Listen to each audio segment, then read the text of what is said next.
meget har jeg haft med hooligans at gøre? Jamen, vi har haft en del med hooligans at gøre inden for de sidste år, men især da de klubber, der ligger i vores politikreds, altså Vejle og Horsens, da de lå i Superligaen. Hvad gør I med hooligans for at kontrollere dem? Det vi gør inden en kamp, hvis for eksempel Horsens de skulle spille mod Brøndby, der jo er kendt for at have nogle lidt voldsomme fans indimellem, så gør vi det, at vi snakker med Vestegnens politi, som Brøndby fodboldklub hører under. Dem snakker vi med, fordi de ved, hvad det er for nogle fans, vi skal holde øje med, når de så kommer til Jylland. Og der får vi nogle oplysninger. Det er meget baseret på de oplysninger, så vi kan være på forkant med, hvem er det, der kommer, og hvor mange kommer de, og hvordan kommer de. Fordi det er jo det lidt op i almindelige fans, og så er der dem, som der vil lave ballade, og som vi ved, der kommer lige så meget for at lave ballade, som de kommer for at se fodbold. Og det er jo dem, vi skal have fat i. Kan du fortælle os en episode, hvor Brøndby-festen var her i Vejle? Ja, men Brøndby, så bliver det Brøndby Horsens. Der har vi haft, da de spillede i Superligaen Horsens sidst, der har vi haft sådan rimeligt at gøre med Brøndby-fans. Der var på et tidspunkt, hvor der blev tilbageholdt en hel del for at have fyret fyrværkeri og lavet hærværk op på tribunerne og sådan noget. Der måtte vi så simpelthen holde en stor flok tilbage. Og det er jo en af de metoder, vi har, at vi kan anholde en hel masse på en gang, fordi vi siger, at nu bliver det for voldsomt. Og så dem vi kan skrive en rapport på, altså som vi har set, alt er jo videoovervåget også op på stadion, så vi kan jo gå op og se, hvem er det, der kaster flasken, hvem er det, der tænder romerlyset, hvem smiger fyrværkeriet, så er det ham, vi skal have fat i, og så bliver de jo sigtet. Ved de store tumulter, som vi også har haft op på Horsens Stadion, for eksempel når Brøndby har været på besøg, hvor de begynder at rykke sagerne løs og smide med sagerne, og der virkelig er tumulter, og de tænder ild, og så når jeg op på tilskuerpladserne, der omringer vi det simpelthen, og så får vi dem væk og ført ud, og så holder vi dem samlet alle sammen, og så får vi dem registreret, og dem vi kan dokumentere, der har lavet noget ulovligt, dem sigter vi for det. Altså det vil sige, at de får en bøde eller en anden dom for det, de har lavet. Og der har været flere episoder op på Horsens stadion, men de fleste gange, der forløber de uden problemer, med, når der er fodboldkampe. Men der er, hvad skal man sige, FCK, Brøndby, AGF, OB. Det er dem, der sådan har været de meste hardcore, som vi har haft besøg af, altså af ballademager, og som jeg vil betegne over i det, som vi kalder hooligans. Er der sket noget sådan, hvor AGF har været her, sådan med white pride? Ja, det der white pride, det er som ikke så slemt med, dem har vi rimelig styr på. Altså det der racistiske, som de kører lidt i, og det der, det har ikke været de store problemer med dem, men de kan godt finde på at lave ballade, især også på værtshusene inden kampen, når de kommer. Altså hvor de tumler rundt, og de møder nogle lokaler, så tumler de, og så slåsser de rundt, ikke også? Så derfor så gør vi sådan, at når vi ved, hvis vi ved, at de kommer med et tog, dem der vil lave ballade, så står vi klar nede ved tog dernede til at tage imod dem. Og vores udgangspunkt er altid, at alle er velkommen til fodboldkamp. Det skal være festligt og fornøjeligt, så derfor tager vi kontakt på på den gode måde. Det er en af de taktikker, vi bruger. Og så snakker vi med dem i stedet for, at vi står sådan her og siger, ja, I kan bare komme, fordi vi kan nok få jer muligt, ikke også, hvis det kommer til det. Sådan var det lidt i gamle dage, hvor vi ligesom stod sådan lidt også og sagde, vi ved, de laver ballade nu, dem skal vi nok få fat i. Men nu er vi ligesom ændret taktik ved at sige, jamen vi går ind, og som udgangspunkt, så skal vi have en god dag ud af det. Og så vil jeg lige sige, at de værste hooligans, det er jo sådan, at hvis de laver ballade til fodboldkampe i dag, så har man jo besluttet, og det var jo politisk, man besluttede, at nu skulle det høre op, det der med hooligans, nu skal vi gøre noget ved det. Fordi ellers kunne de jo i princippet lave ballade i Esbjerg den ene gang, og i Aarhus til den næste kamp, og i Aalborg til den tredje kamp, og man vidste ikke rigtig, hvem fanden er det, man skrev nogle rapporter, men det ligger de steder der. Man kunne ikke rigtig få overblik over, hvad har han egentlig gjort, den samme mand. Og han skal jo ikke have lov til at gå rundt og så bare slå folk ned og have krudt med i lommerne og sådan noget. Så derfor så har man lavet sådan et nationalt karantæneregister. Det vil sige, hvis man laver vold, eller går med kniv på stadion, eller har narkotika med ind, eller tænder ild, eller råber racistiske tilråb, eller laver hærværk, eller alt muligt ulovligt, der, som vi ikke vil tolerere, laver ballade simpelthen. De får en bøde og får konfiskeret de der ulovlige ting, og så samtidig med det, så får de en karantæne på 2 år. Den karantæne, den gælder på alle stadions i Danmark, i alle Superliga-klubber, i alle første divisionsklubber, i alle anden divisionsklubber, 3. divisionsklubber og til alle landskampe, både i Danmark og på hjemmebane. Det vil sige, de må ikke komme til fodbold i 2 år. Og jeg vil skyde på, at der er cirka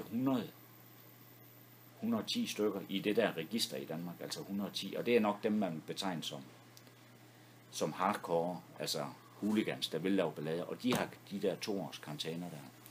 De må faktisk ikke være i nærheden, jeg tror det er 500 meter rundt om stadion. Bliver de truffet inden for 500 meter, altså det er sådan en rimelig radius, altså en halv kilometer udenom stadion, bliver de truffet i det område, altså uden for stadion, så er det det samme som at have overtrådt karantænen. Så den er jo rimelig, vanskelig. Så det er jo det, vi gør ved den, altså det er jo den der karantæne, de kan få der. Og så samarbejder vi også med international politi, hvis der er jo internationale kampe, der udveksler man jo også oplysninger. Men det kører meget på det der med at spotte de der hooligans. Hvem er det, der vil lave ballade? Og det forarbejde, det er det, vi laver inden kampen, hvor vi kontakter de der politimyndigheder, ikke, også, og snakker med dem og siger, hvad ved I om jeres fans? Vi samarbejder også med kontrollørerne. Derfor så ser I ikke så meget politi på stadion, fordi vi er faktisk udenfor. De skal selv kunne klare det, kontrollørerne inde på stadion. Hvis de så får problemer med nogen, så kommer de ud til os og siger, ham der har gjort det og det har vi set. Så går vi ind, og så henter vi manden. Og ellers så tjekker vi, alt er videoovervåget. Så vi kan gå op, og det bliver filmet konstant, ikke? Også hele vejen rundt. Og så kan vi så tjekke, og det er også nogle gange, at man efter en kamp, hvor der har været lidt ballade, men man kan ikke lige, fordi der er så mange mennesker, og sådan noget, så er det svært at gå ind lige og plukke nogen. Det er ikke sikkert, at der lige bliver mulighed for det. Så kigger vi filmen og siger, om det er der ham der, det er sgu da. Og hvis ikke lige vi ved, hvem det er, så kan vi lige sende rundt til vores kollegaer. Er der nogen, der kender ham der? Jamen det er der ham der, Peter Hansen. Der, så tager vi ud, og så tager vi fat i ham. Og så bliver han så sigtet for det, han har gjort, og får en bøde og eventuelt en karantæne. Der skal lidt til for at få karantæne. Det er ikke sådan, at fordi man lige laver, man kan godt lige tåle lidt, man kan godt risikere at få en bøde for at lave lidt ballade. Det er ikke nødvendigvis, så må du ikke komme til fodbold i 2 år. Vi skal lidt op i det der med vold for eksempel, at du er en, der siger, nu klapper jeg dig kraftedeme ind, fordi du er en Horsens fans, ikke også, jeg kan ikke lide dig. Så er vi ved at være deroppe af. Men er det sådan helt i småtingsafdelingen, hvor folk råber lidt og sådan noget, det får de en bøde for, og det bliver de registreret med, at de har fået en bøde til den kamp. Hvis de så råber igen til næste kamp, de er til, så siger man, nu har han altså gjort det 2 gange i træk, det der. Han har gjort det i Horsens, og han har gjort det i Esbjerg på stadion derovre. Det har vi fuld overblik over, hvad de har gjort af ulovlighed. Og så siger man, nu gider vi ikke at høre på ham mere. Nu får han sgu en karantæne. Giver vi ham en karantæne. Der foregår en del planlægning op til en fodboldkamp, altså især med at snakke med de der kollegaerne fra de byer, hvor altså Aalborg politi, eller Esbjerg politi, eller Københavns politi. Og de sender som regel også nogle politifolk med, som vi så mødes med. Og de har jo helt styr på det, altså på deres egen fans, og siger, ham der skal vi lige holde øje med, ham der skal vi lige holde øje med. Plus de kender dem også tit, fordi de har fat i dem før, så de har let ved at gå hen lige og tage, prøv nu at høre her, hvis ikke du opfører dig ordentligt nu, kommer du ikke til fodbold i dag. Men ellers som udgangspunkt, så snakker vi sgu med folk, og så kører det langt hen ad vejen på rigtig godt. Men der er altid nogen, der vil lave ballade. Men de værste af dem, det er dem, vi giver de der karantæner. Kan race have stor betydning? Nej, det synes jeg ikke. Altså med racistisk tilråb og sådan ting. Der er jo nogen, I har set i pressen nogle gange, er der nogen, så råber de efter spillere og så videre og så videre. Og det bliver de jo så straffet for.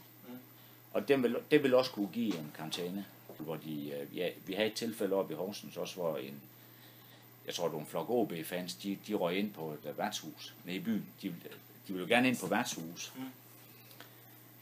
Det er jo svært at styre, hvis de går ind på en 4-5 forskellige værtshus på vej op til kampen, ikke også? Så vi er lige rundt ved værtshusene, og de lukker som regel. Så siger de, at vi lukker. Mens der er fodboldkamp, så lukker vi. Så låser de dørene. For de gider ikke have ballade. Der var altså nogen, der var kommet ind på et værtshus, så sad der nogle rockere derinde. Der kom fra Horsens. De kiggede lige på hinanden, så røg de lige i totterne på hinanden, de der fodboldfans, så de der rockere og møblement, det blev bare fuldstændig pulveriseret og smadret. Så kom politiet ned, så fik det selvfølgelig, så blev det stoppet det selvfølgelig ikke også, så man fik fat i det, men alligevel er det, og det skete bare lige, det var bare lige sådan der. Der var lige en, der kom til at sige et forkert ord, du ved, nå, jeg kan sgu ikke lide dig, og I er også nogle taberøv, jeg er fra OB eller lidt andet, og så klasker jeg det bare. Så tumler de rundt. Hvis huligansen ikke vil samarbejde, hvad kan I så blive nødt til at gøre? Som sidste udvej. Jamen, altså politiets udvej, det er vores hårdeste, det er sådan set at give dem de der karantæner der. Og hvis de laver noget, der er vold og sådan nogle ting, så ryger de direkte i fængsel. Jamen, så er vi af med dem. Det er mere klubberne, altså for eksempel Brøndby fodboldklubber og Københavns fodboldklub. Hvad fanden vil de gøre ved deres egne fans? Ikke også? De er jo ikke interesseret i at spille for tomme stadion, fordi det er jo det værste, man kan gøre egentlig ved dem, det er at sige, nu har jeres fans lavet ballade. Det betyder, at de næste 3 kampe, der skal I spille uden tilskuere. Det er jo det værste, der kan ske, det er jo egentlig, at deres egen klub udelukker dem fra at komme til kampen. Det er ikke det, politiet gør som sådan. Men det, at klubben siger, at vi vil ikke have jer, der her i sig, de har jo forskellige navne, de der grupperinger der, vi vil ikke have jer som tilskuere til vores kampe, fordi I ødelægger det både for spillere og for de andre tilskuere, så vi vil ikke have jer. København og også andre klubber har lavet det, FC København, de har noget det her away card eller et eller andet. Det vil sige, at de bliver tjekket af kontrollører over fra København, der tager med herover til Jylland. Så bliver de kontrolleret ved indgangen, at de har det der et eller andet kort, der ligesom tilkendegiver, at de er fans af FC København, men de er ikke ballademagere. Hvis ikke de har det kort, kommer de igen. Fordi vi har også været slemme i gamle dage, der stod vi også sådan her. Fordi vi sagde, hold kæft, de kommer kun for at lave ballade, nu skal de sætte med, så kan vi trække staven, ikke også, og så kan de lære det. Der har vi skiftet taktik, og så kører vi den flinke model hele vejen igennem, så langt det kan lade sig gøre. Så det er sådan, det hænger sammen. Jeg tror, det var det. Ej, vi kom der lidt omkring, gjorde vi ikke det?